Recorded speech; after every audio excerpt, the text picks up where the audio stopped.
Hey YouTube, what's up? So we're on part 2 of the grade 6 show your work, hardest math problems.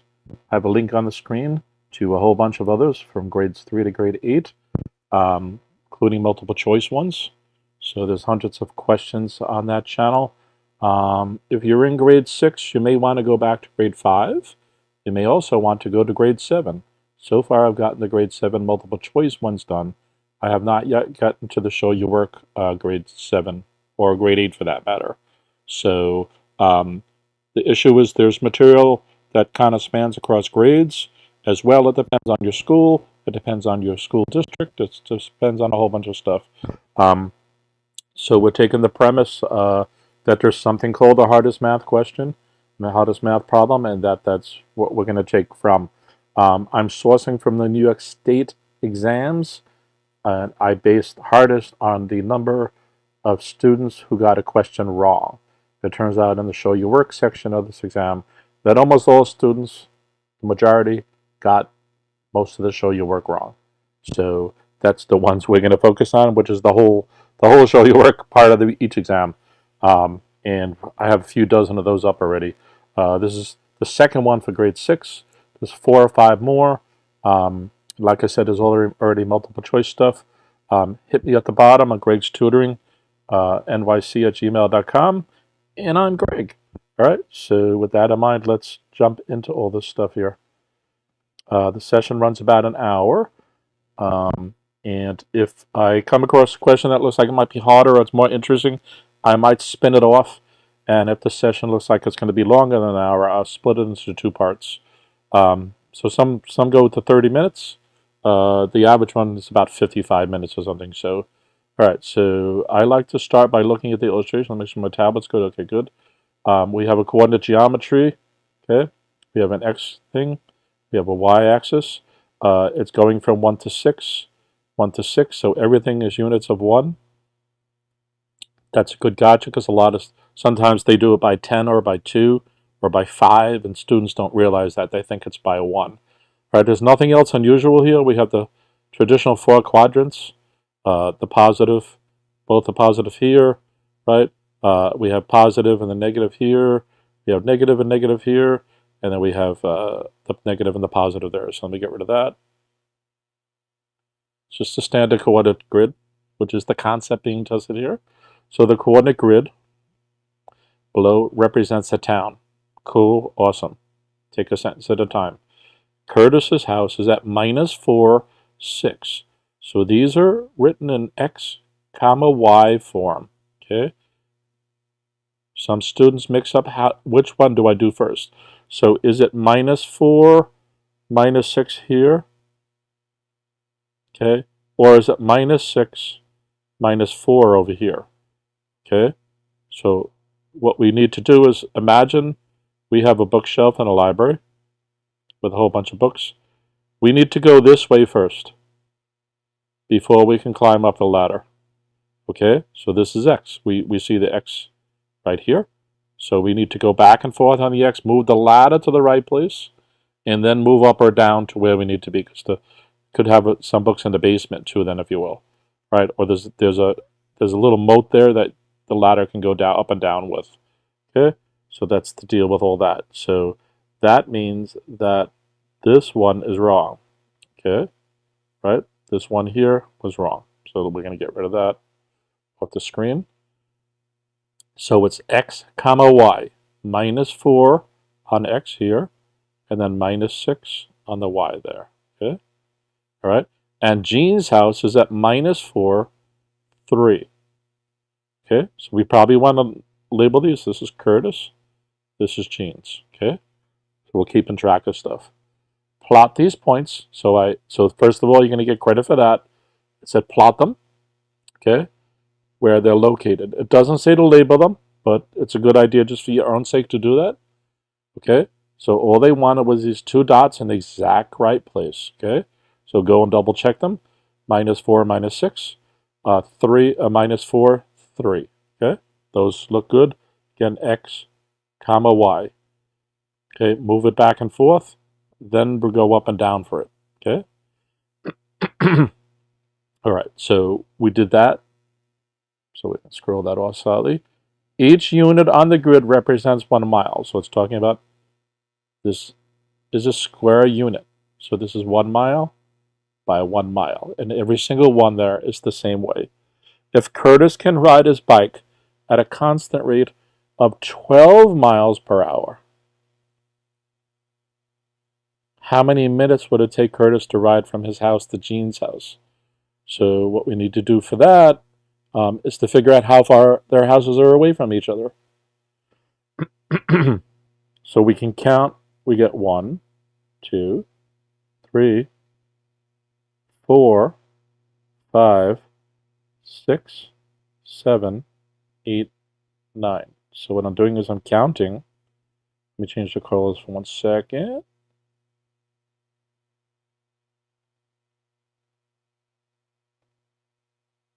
The length of this line, right, line segment right here. Okay, there's 9 squarey things, so it's 9. So from Jean's to Curtis and backwards is 9 miles. Okay, his rate is 12 miles per hour, per 1 hour.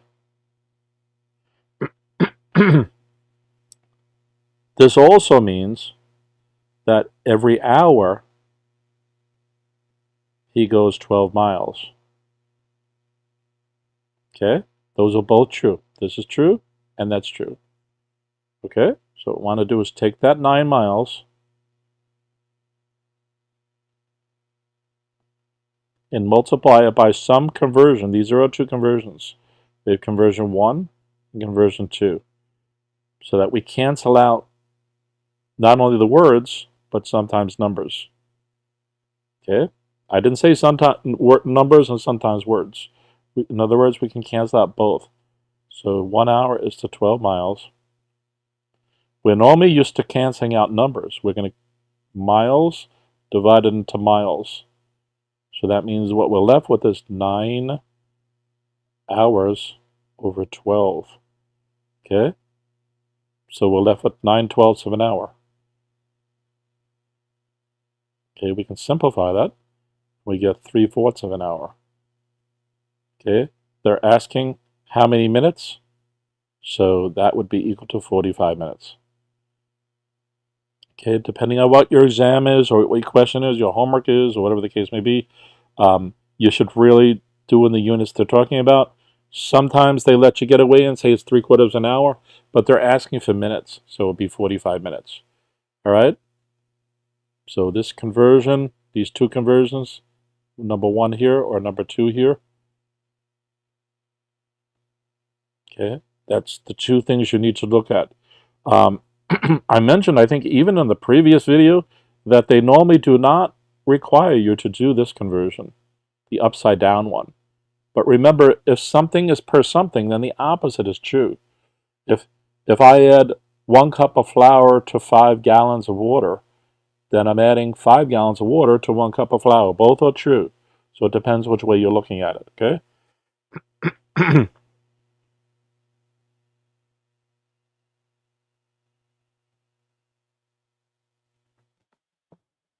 All right, so that was 52. So this is definitely testing coordinate geometry. The 9, when we got the 9 miles, that is not the answer. 9 is not the answer. It's just what we're using to go by. Okay.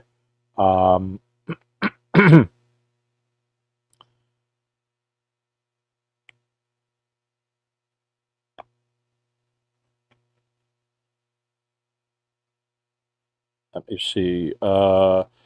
This required a little multiplication, at least a division. It required you to set this up properly, so you had to set up an equation in the right manner. And this deals with things relative to each other, as well as square units, this thingy there, and just requiring the distance. There was another way to figure out the distance, which is because we're traveling up and down, right? So we're going to be going along the y-axis. So what we need to look at is this 3, because that was a y there, and this minus 6 over here. Okay, give me 1 second because I just dragged my window off the screen. Okay, there we go. So basically what we want to do is subtract either Gene's y from Carlos, was it? Curtis's y. Okay, or subtract Curtis's y from Gene's y. Okay, so it turns out these were easy. We can count that just as easy, but just to show you each of these, it would have been, so Gene's y is 3, and then Curtis's y, we're going to subtract that minus 6. So that gives us a minus is a plus. 3 plus 6 is equal to 9. Okay, so that's the same 9 we got before. Okay, if we did it the other way from Curtis to Gene, Curtis is minus 6 and Gene is 3, so minus 3. That would have given us minus 9. But we know this distance here, it's not negative, so we know with the distance we're normally referring to the absolute value of it, and that's equal to positive 9 again. So that's another way to do it, because sometimes the numbers along here are more involved and complicated, or it's inside of a triangle or inside of a circle or other complicated kind of stuff like that that they give us. So that's something kind of that you want to do with that. Another way to view this was that when we view each little square here as 1 mile, we could ask ourselves, how long does it take to go in a mile, right? If he did 12 miles is 1 hour, then that means he did 12 miles in 60 minutes. Okay, and if we simplify that, 12 goes in 65 times. So 1 mile he does in 5 minutes. Whoops. And again, that flip ratio is to every 5 minutes, he goes 1 mile. Okay? So if we know each little cube is a 5 by 5 then, not only is it 1 mile by 1 mile, but in terms of his speed, it's 5 minutes by 5 minutes. Okay? That's important because we know we have 9 units here. So really all we have to do is 9 times 5. 9 units at 5 minutes each equals 45 minutes. Okay? So that was another way to solve this if you had wanted to. All right? So that one's a little deeper. It requires a little more trickiness, but there's some scenarios where that makes sense. Plus, we're working from the premise that we're exploring different concepts and topics. And we're also working from the premise that we want to get a correct answer. So this is an alternate way to double check your answer to make sure it's okay. All right? And we're trying to rip these problems apart to understand them numerically and mathematically, and to bump up your proficiency and so on. That's the point of this. We're not just solving question number 52. We're solving coordinate geometry. We're solving ratios. Okay, there's rates here, right? The 12 miles per hour and the 1 mile per 5 minutes and so on. Those are rates, right? Okay, so ratios, proportions, all these kind of things are comboing all together. All right, so okay, so the answer here would be 45. And we also have our double check. Yeah, it's looking for minutes. Okay. Okay, this says no illustration. It does say show your work. By the way, what's interesting about this question here is it doesn't ask you to show your work for the plot the points part. Well, actually, you have to show that, obviously, okay? But the second part where you actually have to give the 45 minutes, it just asks the question. It doesn't ask you to do that. It does leave you space here. So you will not lose points for not showing that work, but you will lose points for giving the wrong answer or leaving that empty, okay? Unless you write 45 up here in your calculation and circle it or something. Depends on what your teacher's asking you to do or whatever. Okay, so 53, on Saturday, A minor league baseball team gave away cards to each person entering the stadium. Cool. So what I do is I take one sentence at a time. Okay? One group, so we can call that group 1, received 28 cards.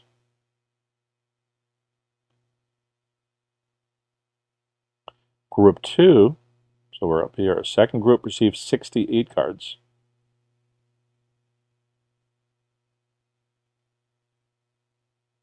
Okay, so now we're up there. If each person entering the stadium received the same number of cards, what was the greatest possible number of baseball cards that each person could have received? So technically, we can just limit even to the people they talked about here. I'm not sure if there was other people, but certainly of these people, this is how it worked. So we have 8, 8 is 16, 1, 6, 7, 8. We have 96 people together. People in total. Okay. But that doesn't seem to matter. This 96 here has nothing to do with anything. So some students say 96 is the answer. It's not. Okay. So what they're trying to ask is, they somehow distributed the cards in some manner that was logical and rational, so that whatever the number of groups of people were, and this time it turned out to be 28 versus 68. Somehow, within all that group of people, they all got the same number of cards. Okay? So how can that be so? So what we need to do is kind of think about a little bit. What was discussed in your class that might be something like this, where we have two numbers and we're trying to pick something out of them. Okay? It would be the GCF, the greatest common factor. Okay, because normally you might look at this is impossible to solve. No, it's possible. So when you normally have a bunch of sets like this that you're trying to make sense out of, that's the way to do it. Now, in all the other things, I don't really explore techniques, but I'm going to do it this time because I've told you the way I do multiplication, and I know some of you guys do it differently. Some of you guys do, I don't remember, other stuff differently too, division and stuff like that too. I'm going to explore this a little further because on this one, it really does kind of matter. So to get the greatest common factor, we have to list out the factors in the first place. So for 28, we get 1 and 28. Okay? 2 and 14. 3, no, 4 and 7. Okay? And I believe that's it. Whoops, I don't need that extra comma there. And then for 68, we get 1 and 68.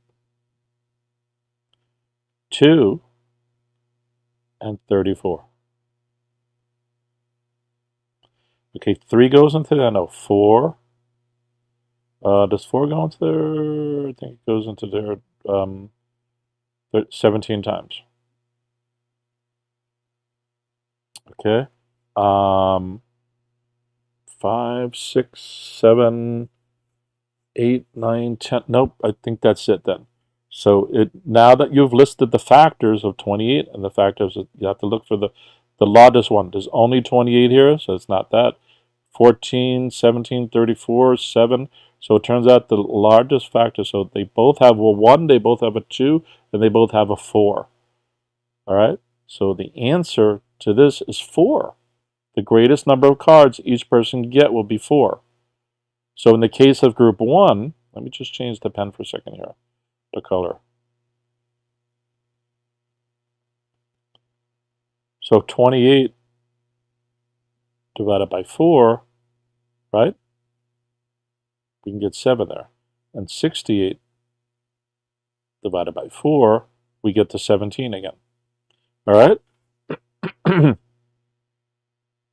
So we can see that those cards did distribute if we gave 4 to each person in these two groups. All right? So that's the one way to get the greatest common factor. A second way is to do prime factorization. which you can get 28. Okay, we're going to look for prime numbers that divide into 2, 14. We're done with that side. This is 2 and 7, right? And now we end up with 2 times 2 is 4 times 7 is 28. So that's the prime factors of 28. It's 2 times 2 times 7, or 2 squared times 7. The GCF using prime factorization for 68 is going to be 2 and 34. 34 is going to be 2 and 17.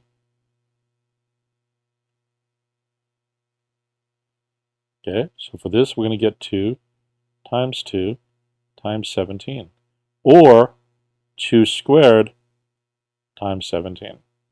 So then what you do is you look for the factors that are the same at the end here, and both have 2 squared, which is equal to 4. So again, we see we can get that 4 there.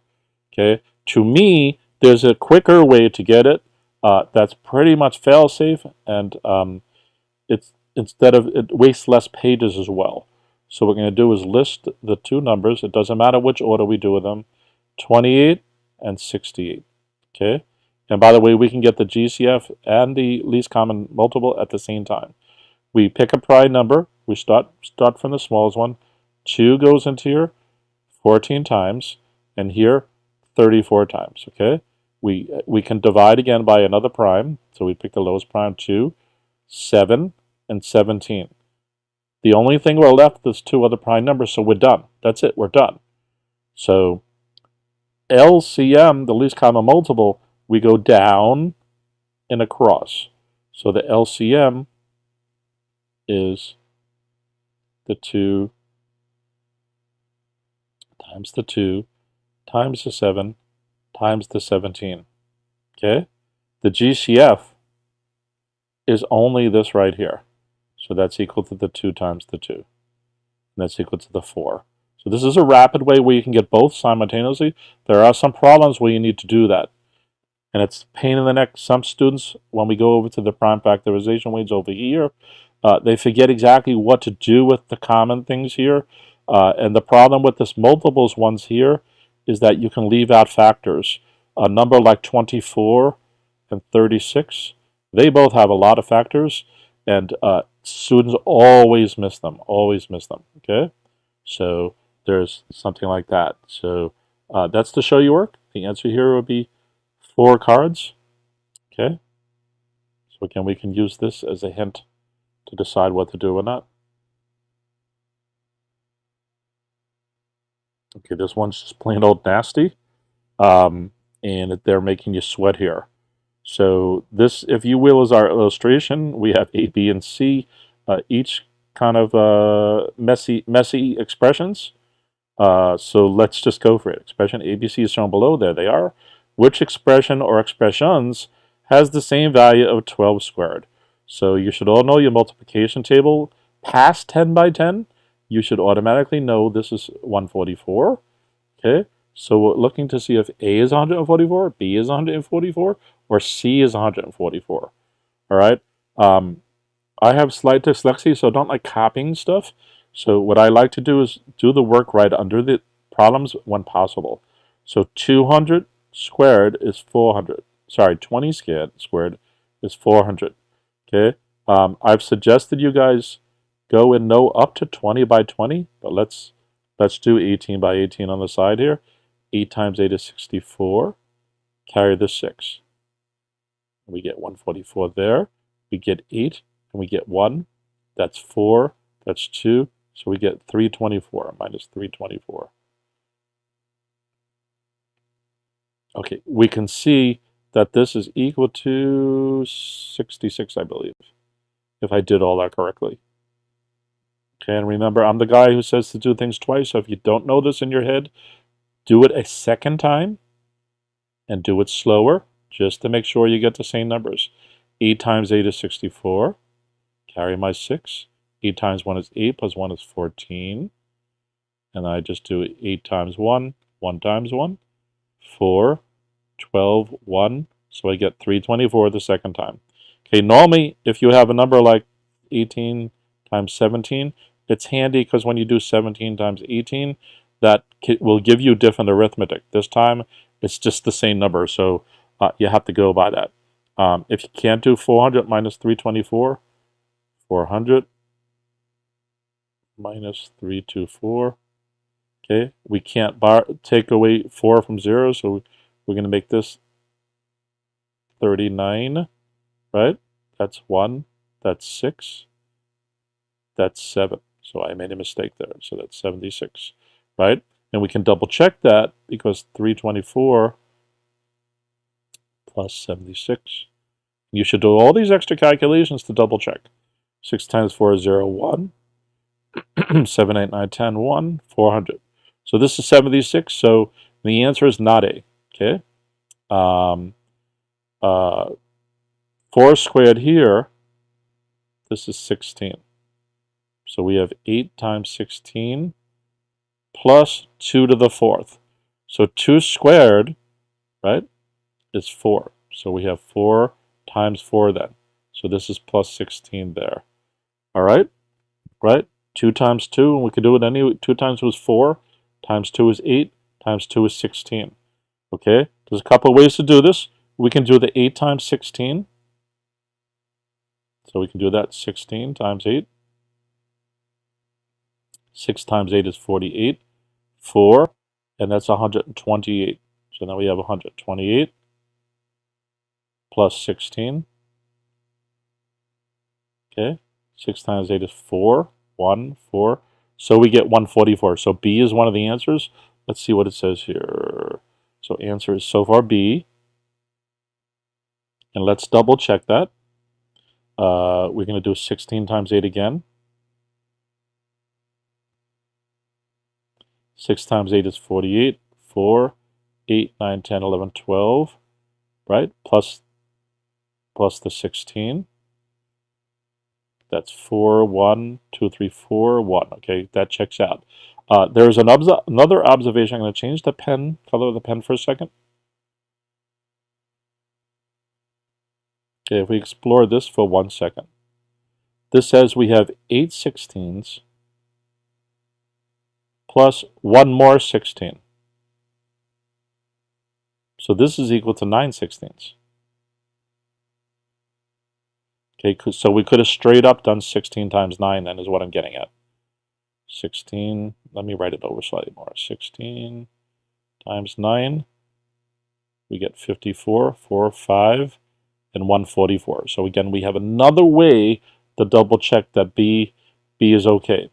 Okay, and our last one is going to be C. So we're going to do the same thing. I'm telling you guys, you should know your, actually, can I do that? No, I have no space up there. You should know your multiplication table up to 20 by 20. So 15 times 15, 5 times 5 is 25, carry the 2, 7, and then we get 5, 1, get 5, 2, 2, and do that again, just to make sure you did it right. 5 times 5 is 25, 2, 5, 7, 5, 1, 5, 2, carry, right? So we get 225. So we have 225 minus 3 to the 4th. So 3 to the 4th is 3 times 3 times 3 times 3. So that's 9 times 9. That's 81, okay? We could have also done 3 times 3 is equal to 9. Multiply that by 3 is equal to 27. Multiply 27 times 3. 7 times 3 is 21, 2, 6, 81, okay? So this is minus 81. So we're going to do, let me just change the color so we're clear what's going on there. I should have changed the color already, actually. Let's use green. 225 minus 81. Okay, 1 from 5 is 4. We need to borrow. So that's 12. We get 4. We get 144. Booyah. Okay, let's just make sure. 144 plus 81. 12 plus 1 is 5, 12, 1. We get to 225 back, all right? So C. So the answer for this would be B and C. All right, this is PEMDAS on steroids. Okay, so be careful with this one. It's a good question. I like this one. It's really making you sweat, and there's a lot of math on this page. Look at that. Look at that. There's really no other way to have done this. This one is just straightforward, following PEMDAS, doing your multiplications out, doing your additions, making your observations, right? Things like that. So taking it one step at a time. So this is PEMDAS, order of operations. Operations, we had to do a multiplication, subtraction, addition, and just knowing what was what. And again, your multiplication table is critical. There's no way to solve this. This was bad enough knowing the multiplication table on the top of your head. Especially the 15 times 15 you should know is the 225. The 18 times 18, that's granted, that's a little more esoteric for sure. Okay? But that's the way it goes. All right? So you guys should be working on stuff like that. And again, the original number, the 12 times 12, is 144. You should definitely know that. Okay? And the answer was not 144. That's not what they're looking for. Right? Read the questions. Make sure you know what you're being asked to do.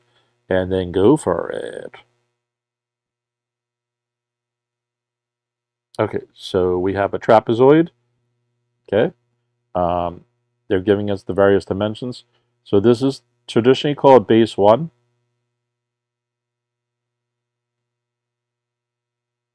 This is traditionally called base 2. And this is traditionally called the height. Okay? They could give us a whole bunch of other trapezoids. Now, first of all, some of you don't know that this is a trapezoid. Well, first of all, it tells you it's a trapezoid. Okay, we didn't get to the word yet, but many of you used to the trapezoid looking like this. Okay, that's a regular trapezoid. This is a regular trap. Okay, this is an irregular trapezoid, if you will. It doesn't have to follow this all the time. All right, so they're giving us the numbers. They're giving us base 1 and base 2, and they're giving us the height. We don't know this here. Maybe we don't need it. I don't know. Okay, so then it says, what is the area in square centimeters? Oh, so do we need to do a conversion? That's centimeter, that's centimeters, that's centimeter. Nope. So if you notice, every single problem we go to, I keep asking if there's a unit conversion. Through all of these hundreds of questions, it's always the thing you have to have on, because this last one may have been meters at the bottom. Then you have to do that conversion, otherwise you're not going to get the right answer. Okay, so you guys should know that the area of a trapezoid is equal to the sum of the bases, their average, times the height. So that means we have 12.9 plus 8.6 over 2, that's a plus sign, times 6.4. Okay, so 12.9 plus 8.6, that's 5. 1, 1, that gives us 21.5, so that's equal to 21.5 over 2 times 6.4. So we can divide the 2 into 21.5 if we want, okay? And get, what do we get there? 2 goes into 21.5. We get 1. We get, doesn't go 0. We get 7.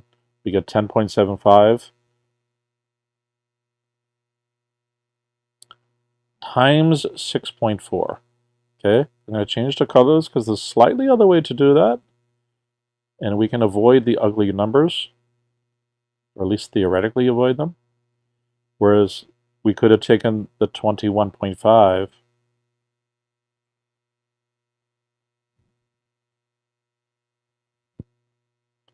divided by 2 times 6.4. Okay, and we can divide this into here like that, get 3.2.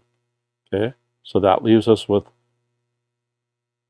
21.5 times 3.2. I'd rather do that than the other one.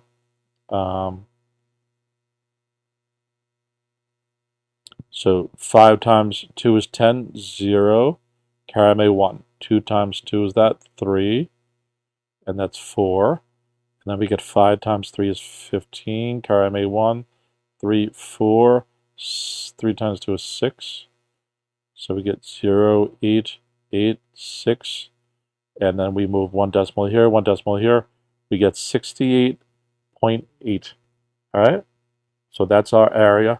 It should be in centimeters squared. Yep, centimeters squared, so 68.8 would be it.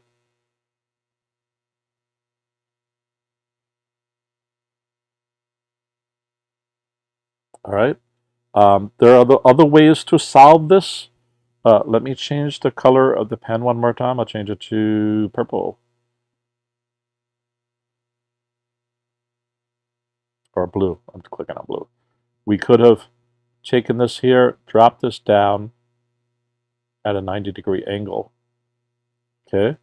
So that means this part right here that I'm putting that squiggly on, that's 8.6. Okay? What is this part here? I'm going to call X. That's going to be 12.9 minus 8.6.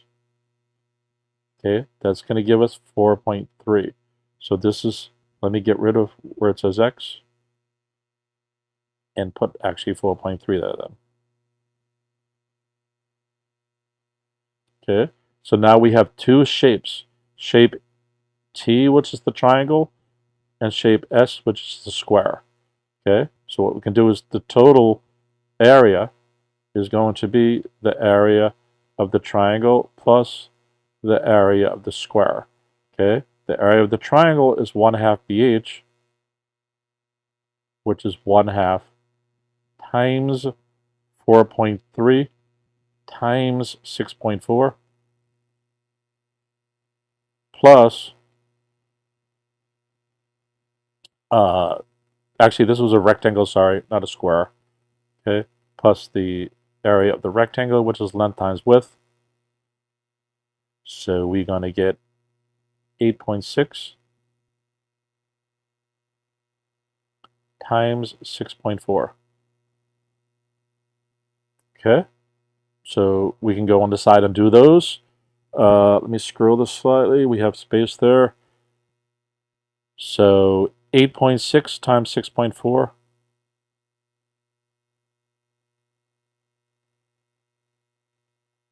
Uh, 6 times 4 is 24, 2, 32, 34. 6 times 6 is 36, 3. And then that gets 51.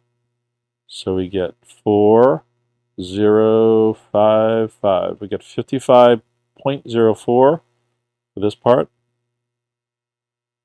This is plus 55.04. I'm going to do the same thing. Instead of doing 4.3 times 6.4 right here, I'm going to divide this 2 into that and get 3.2. So now I'm left with 4.3 times 3.2. Okay, 3 times 2 is 6. 4 times 2 is 8. And hopefully this matches up because this is too much arithmetic otherwise. 3.2, so that's 9. And this is 12. So we get 6, 8, 7, 1. That's 13.76. So we're going to have 13.76 plus 55.04. So that's 13.76. That was a 6. 0.17886. 2 points over, right? These match again, so we get the 68.8 again. All right, so that was another way to do it. There's actually other ways. Let me just throw this one out. We wouldn't actually do this multiplication.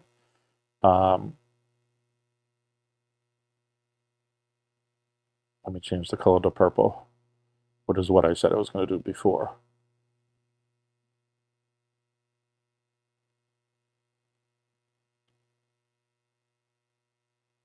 There's purple.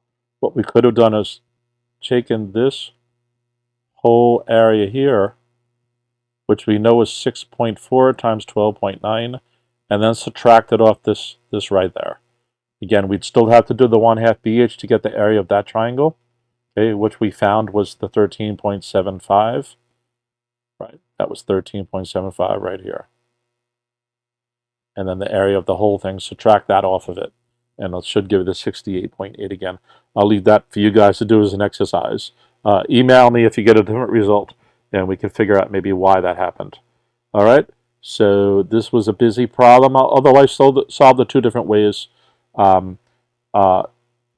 to know the area of a trapezoid is probably the easiest way, but you can do the composite shapes because building up these shapes are handy, as well as taking the super shape, the purple there, and removing out a shape as well. That works sometimes just as well.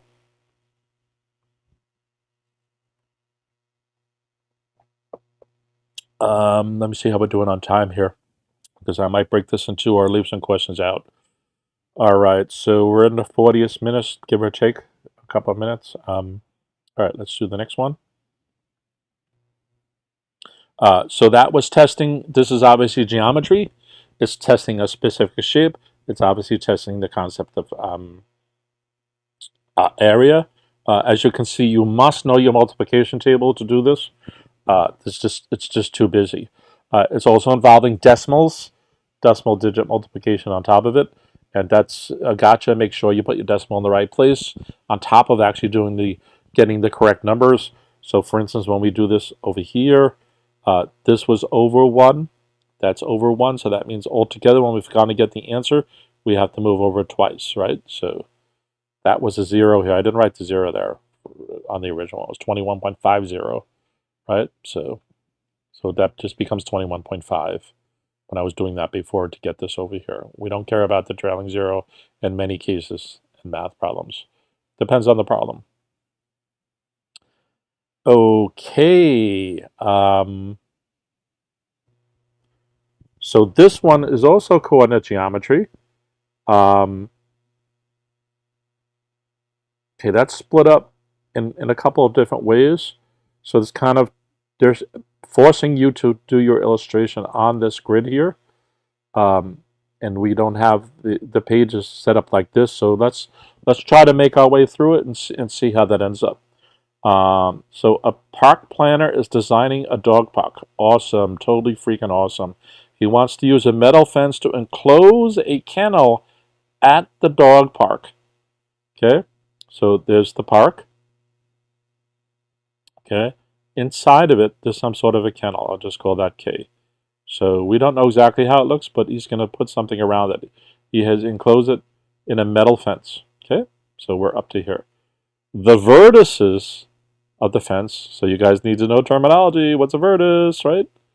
Are shown below. The units on the coordinate plane are in yards. Okay, so this is the coordinates of the fence. It looks like it's busy enough that it's not a rectangle or a square. There's something else going on there, it seems to me. The park planner wants to add a gate at points A and F. Okay, he will not put metal fencing on that side. So between those 2 points, there will be no connection of a fence. What is the total number of yards of metal fencing that will be needed for the kennel at the dog park? Oi. Okay. So let's see here. Use the grid to help you solve the problem. So they don't give us the X and Y this time, so we have to make that. So what I'd like to do is count the number of boxes here. 1, 2, 3, 4, 5, 6, 7, 8, 9, 10. This is a 10. And along here we have 1, 2, 3, 4, 5, 6, 7, 8, 9, 10. The reason I'm doing that is I'm trying to figure out where do I put the X and Y axis. Should it be here? Should it be there? In other words, when they give us all those points that we're going to plot out, if I start this 0, 0 here, right, and they tell me to go negative, I'm going to fall off the grid. So what I need to do is figure out where I can position those points in there. So I'm just wrote that to explain that to you. That's the first problem you need to solve. This is to figure out how can you actually get this to fit. So we notice it's a 10 by 10. Okay, so let's try to make sense out of this. No point goes beyond the 4, either positive or negative. So if it's a 10 by 10, this is what I'm going to do. I'm going to draw a line through the middle.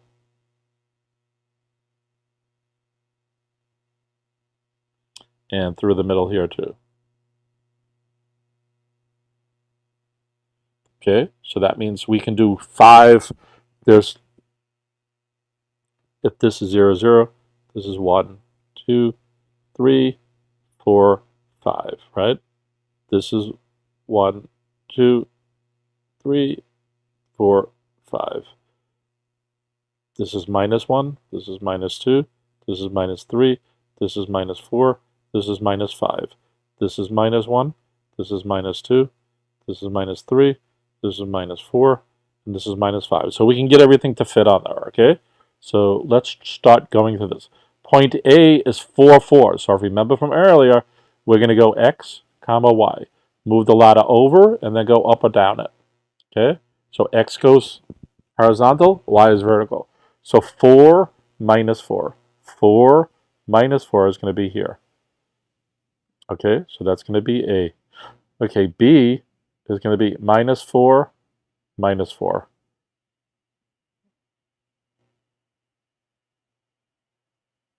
So B is going to be there. Okay, C is minus 4, 3.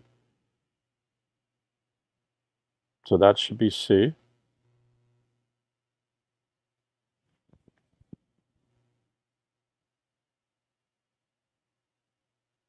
D is 1, 3. 1, 3 is here.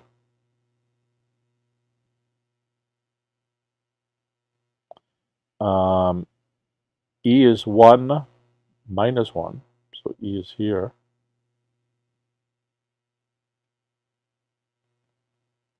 And F is 4, whoops. F is 4 minus 1 here. So that's F. Okay? All right, so let me just make sure I got all the points right.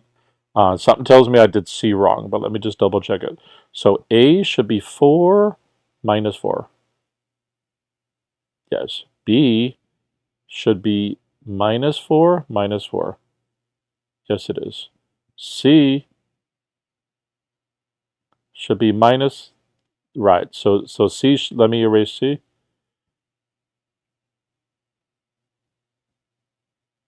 Okay, C, I did minus 3 instead of minus 4. So C is minus 4, 3. Okay, and D looks like it's 1, 3. Yep. E looks like it's 1 minus 1. Yep. And F is 4 minus 1. Yep. So if we follow what it said earlier over here, the fence is going to go around the whole kennel.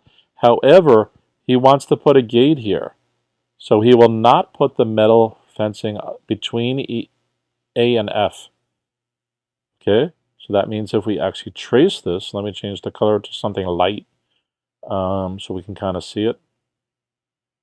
Let me do a light green here. So if I just connect all these up.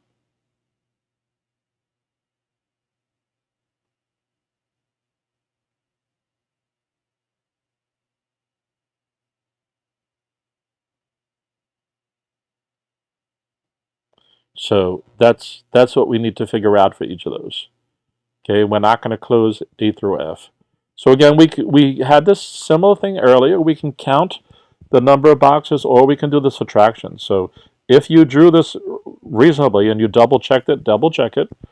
So we're going to have this is 1, 2, 3, 4, 5, 6, 7.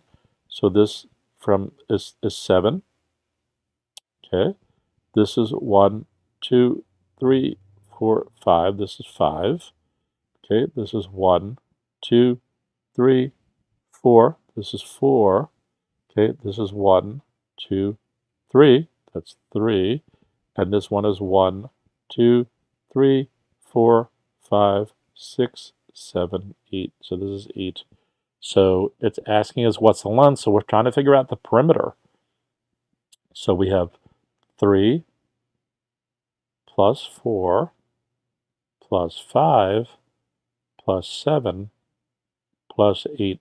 Okay, and if I do that backwards, I have 8 plus 7 plus 5 plus 4 plus 3. Yep. So this space right here, that's where the gate is. So we don't care about that. We're not going to count that into here. So that's 7, 12, right? 19, 26, if I did that right. Okay. So everything was already in yards. So that would be our answer. Let's just double check it doing backwards. This is 15 plus 5 is 20 plus that is 24 plus that is 27. All right, wait, again, 2 different answers. 12, 19, 16. Yep, that was I did the last thing there incorrectly. So that's why we're always doing these double checks, right? 19 plus 8 is 27. So the answer was 27, not 26. All right, so this is clearly coordinate geometry. This is clearly understanding what distance is about. That's the main 2 concepts is doing, as well as plotting things. Okay, this case, it didn't really tell us we had to put A, B, C, D, E, F on the thing, but we had to figure out where the gate was. This is the gate right there, right? Okay, so that's awesome. All right, let me check the time on this. Nope, we're still good. Let's try to do one more and maybe cut it off. Let's see, how many questions are left after this? This is question number 56. Okay, there's actually a few. Maybe I should end it right here. 56, 57, 58, 59, 60. Yeah, I think there's still 5 more questions. 1, 2, 3, 4, 5. Yeah, you know what? We're going to stop this here. Hope you all have a good thing, and we'll do a part 2 to part 2 to part 2. Okay, a part B to part 2. All right, guys, hit me up at the bottom, and let's see how this goes.